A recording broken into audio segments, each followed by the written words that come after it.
नमस्कार दोस्तों, मैं हूं अमित और आप देख रहे हैं नॉलेनोर। दोस्तों, मेरे एक व्यूअर ने जानना चाहा है कि इंडिया में जो ट्रेन के ट्रैक से साउंड होते हैं वह इतने लाउड क्यों होते हैं, जबकि बाकी सारे देशों में साइलेंट रहते हैं।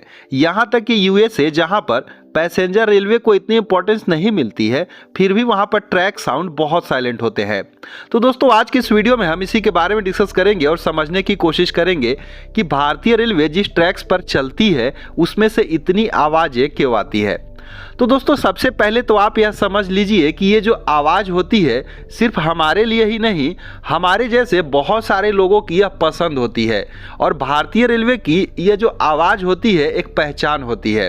तो इस आवाज़ से बहुत सारे लोगों को लगाव होता है। लेकिन यहाँ पर जब ये क्वेश्चन आ गया है कि इतनी आवाज़ें क्यों आती है, तो इसके बारे में हमें समझना जरूरी है। तो दोस्तों, सबसे पहले हम बात करते हैं विदेशों की, जहाँ पर ट्रेनें चलती हैं और वह बहुत ही स्मूथ तरीके से चलती हैं। आपने कई सारे वीडियोज में देखा भी होगा, उसमें बिल्कुल भी जर्क पता नहीं चलती है। जबकि भारतीय रेलवे में जो ट्रेनें चलती हैं उसमें जर्क होती है और वह चलने पर खटखट की आवाज़ करती है। तो दोस्तों, यहाँ पर ये जो मेन रीजन आवाज़ का होता है वह होता है ट्रैक्स का। यहाँ पर अगर आप विदेशों की ट्रेनों पर गौर करेंगे तो वहाँ पर जो रेलवे ट्रैक्स यूज करे जाते हैं उनमें जो है कोई भी गैप नहीं होता है। ये जो ट्रेन के चलने से आवाज़ आती है वह गैप से आती है। आप इस इमेज में देख सकते हैं, यहाँ पर होता क्या है कि दो जो रेलवे ट्रैक्स होते हैं उनको जोड़ने के लिए जहाँ पर ये फीस प्लेट लगा होता है, इनके बीच एक गैप रखी जाती है और इस गैप के ऊपर से जब ट्रेनें गुजरती हैं तो उनके जो व्हील्स होते हैं वह आगे वाले और पीछे वाले दोनों गैप के बीच इनको जो है डाउन की तरफ यानी पुश करते हैं। वहाँ पर लोड ज़्यादा पड़ता है जिससे खटखट की आवाज़ आती है।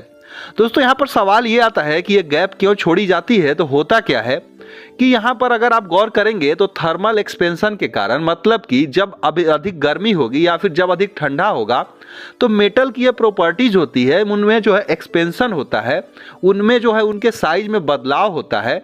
तो अगर ये बदलाव होते रहेंगे तो यहाँ पर गैप नहीं छोड़ी जाएगी, तो ये जो ट्रैक्स है वह जो है टेढ़े हो जाएंगे या बकलिंग करने लगेंगे। आप यहाँ पर देख सकते हैं इस तरीके से ट्रैक्स जो है मुड़ जाएंगे। तो इसी थर्मल एक्सपेंशन से बचने के लिए यहाँ पर ट्रैक्स के बीच में गैप छोड़ा जाता है।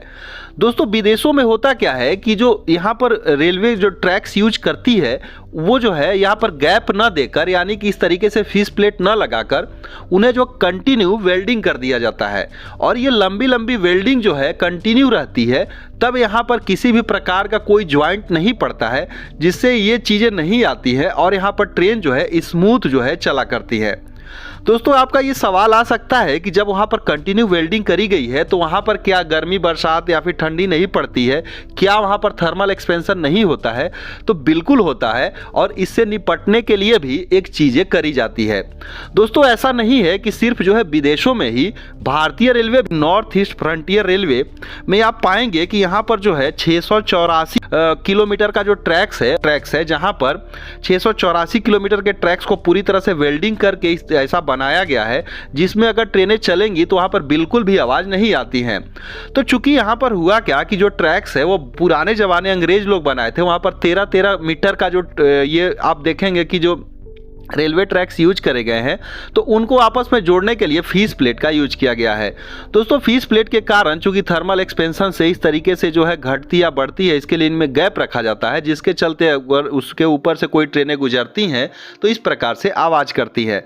दोस्तों, यहाँ पर आप सोच रहे होंगे कि भारतीय रेलवे ऐसा क्यों नहीं कर देती। तो ऐसा इसलिए क्योंकि इसको अचानक से कर पाने में बहुत ज़्यादा पैसे खर्च होंगे। चूंकि आप अगर गौर करेंगे तो जो इतने भारतीय रेलवे में जो ट्रैक्स है उसमें से लगभग जो है 60 to 70% रेलवे ट्रैक्स अंग्रेज लोग बनाए थे और मात्र जो है 15 से 20% जो रेलवे ट्रैक्स भारतीय रेलवे अलग से बनाई है।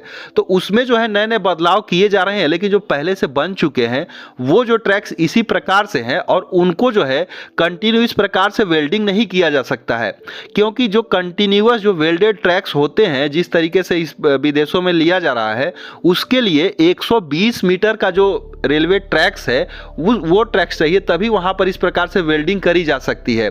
इतने छोटे छोटे जो है दूरी पर इस प्रकार से वेल्डिंग करके इन ट्रैक्स को नहीं जोड़ा जा सकता है, इसलिए अचानक से जो है इस प्रकार से इनमें बदलाव कर पाना पॉसिबल नहीं होगा, क्योंकि ऐसे सारे ट्रैक्स को बदलने पड़ेंगे जो कि कंटिन्यू 120 मीटर लंबी हो, और जब सारे ट्रैक्स को इस प्रकार से बदला जाएगा तभी यहां पर इस प्रकार से कंटिन्यूअस जो है वेल्डेड ट्रैक्स बनाए जा सकते हैं।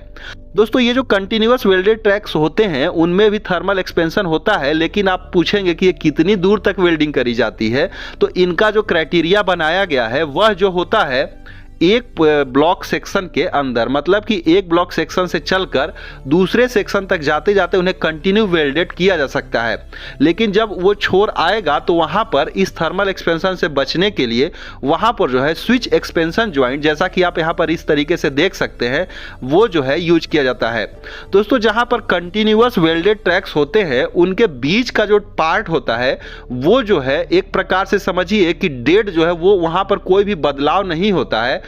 उनके दोनों कॉर्नर पे जो है इस प्रकार से थर्मल एक्सपेंशन के कारण जो है बदलाव होता है, जिसके लिए दोनों छोर पर इस प्रकार का स्विच एक्सपेंशन ज्वाइंट लगाकर इस प्रकार की समस्या से निजात पा सकते हैं। तो दोस्तों ये जो होते हैं जितने भी कंटिन्यूअस वेल्ड ट्रैक्स होते हैं उनका जो मेंटेनेंस बहुत कम होता है, उनमें जो है गाड़ियाँ स्मूथ चलती हैं, उनमें जो है हादसे वगैरह का खतरा बहुत कम होता है। तो विदेशों में यही चीज़ें अपनाई जाती है, जो कि भारतीय रेल पहले से ट्रैक्स बिछाए जा चुके हैं, तो इस प्रकार से बदलाव नहीं किया जा पा रहा है। लेकिन धीरे धीरे करके चीज़ें बदलेंगी तो ये जो है आपको देखने को यहाँ पर मिलेंगी। तो उम्मीद करते हैं आपको ये चीज़ें समझ में आई होंगी। सो इस वीडियो बस इतना ही। दोस्तों कंटिन्यूअस वेल्डेड ट्रैक्स जो है किस प्रकार से काम करते हैं, उनका किस प्रकार से एक्सपेंशन होता है, ये एक अलग टॉपिक है जिसके ऊपर हम एक सेपरेट वीडियो बनाएंगे। तो मिलते हैं एक दूसरे वीडियो में, तब तक के लिए धन्यवाद।